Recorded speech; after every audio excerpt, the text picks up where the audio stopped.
राज्य सरकारने नमो शेतकरी महासन्मान निधीच्या 6व्या हप्त्यासाठी तब्बल 1642 कोटी रुपये मंजूर केलेत।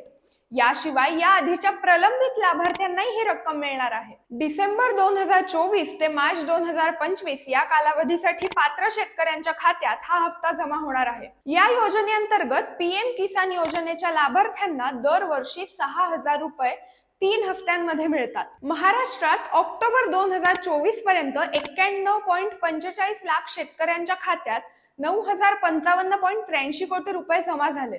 त्यासोबतच शेतकरी महासन्मान निधीच्या वार्षिक रकमेत 3000 रुपयांची वाढ करण्याचा निर्णय घेतलाय।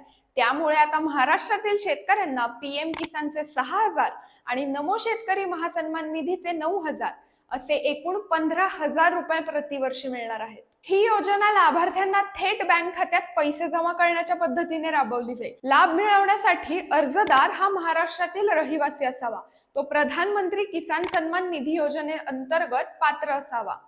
यासाठी काही आवश्यक कागदपत्रे आहेत, ती म्हणजे आधार कार्ड, 7/12 उतारा आणि बँक खाते तपशील। अर्ज करण्यासाठी शेतकऱ्यांनी स्थानिक कृषी विभाग कार्यालयात संपर्क करावा। लाभार्थ्यांनी त्यांच्या खात्यात पैसे जमा झाल्याची खातरजमा करून घ्यावी। तुम्हाला या योजनेचा लाभ झाला का? आम्हाला कमेंट्स मध्ये नक्की कळवा आणि अशाच इंटरेस्टिंग आणि माहितीपूर्ण व्हिडिओसाठी माईक टेस्टिंग मराठीला फॉलो करा।